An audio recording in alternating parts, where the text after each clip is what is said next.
I have a neat way of improving your trading, and it's not in the way that you would think. I put a clue at the start of this video. Let me describe what this little trick is in the rest of this video. If you're interested in learning more about BetAngel, its tools and the opportunities they present, then why not visit BetAngelcom today and download a free trial. So when I first started trading, I inherited all of the problems that everybody does when they're trading. All of the bad habits, going in play, overstaking, over trading too many races, trading too few races, not doing enough, doing too much. There are many bad habits that you get when you start trading. And what I had to do was try and figure out how to kill those bad habits. I came up with a really simple solution. The first thing that I should point out is when I first started trading, I traded completely at random. And there was a logical reason for doing this, and that was I wanted to see what the market did in its raw state.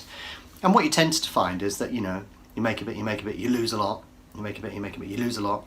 You make a bit, you make a lot more, you lose a lot. And so my first area of focus was to try and understand why those losses were occurring.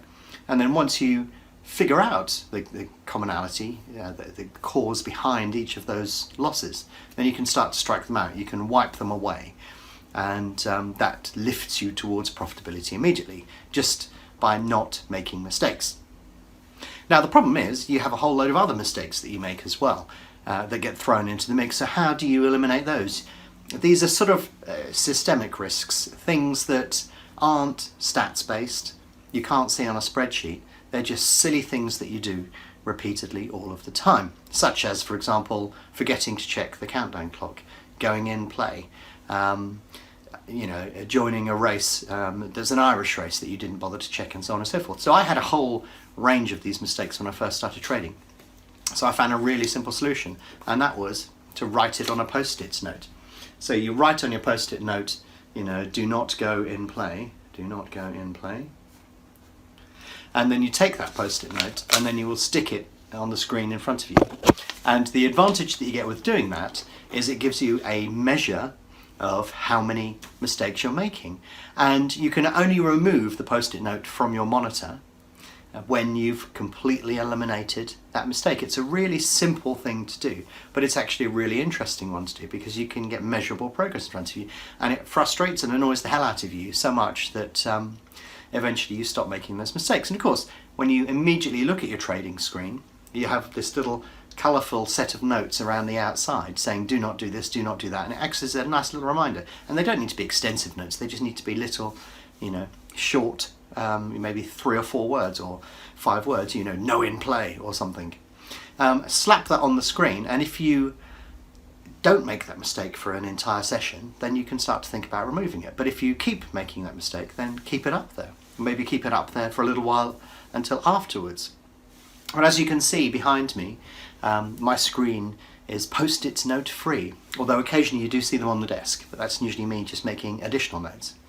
And it's a laborious process sometimes to be able to eliminate all of those notes, but it's an absolutely necessary one because it's amazing how frequently people make mistakes. And I often see this when I'm talking to people about trading. They seem to endlessly repeat the mistake, and I talk them through a situation and an issue, and then I'll have a look at a video, and lo and behold, there it is again. And it's like they haven't learned. But you have to put a thing in the way that allows you to sort of reach that goal. And it's all right having other types of goals, such as, when I achieve this, I'm going to do the following, or if I do that, I'm going to punish myself this way. But I actually found that having that visual abstraction in front of you is probably the best way of doing it. Having a really bright piece of paper sat right in front of you where you can't possibly avoid it allows you to just regain focus in between races, and allows you to really make sure and ram home that you can't make that mistake again. And you also get this sense of progress as well. When those Post-it notes start to get removed from your screen, that will allow you to know that you are making progress and you're heading in the right direction. Anyhow, it's a funny little tip, but it's one that worked beautifully for me, and I know it's worked beautifully for others. Go out, buy some Post-it notes, and when you have those bad habits and you make those mistakes repeatedly, write them on there and stick them on your screen. And you will know that you have accomplished everything that you possibly can do within your remit when your screen is completely empty. But yeah, very simple little tip, inexpensive but very effective.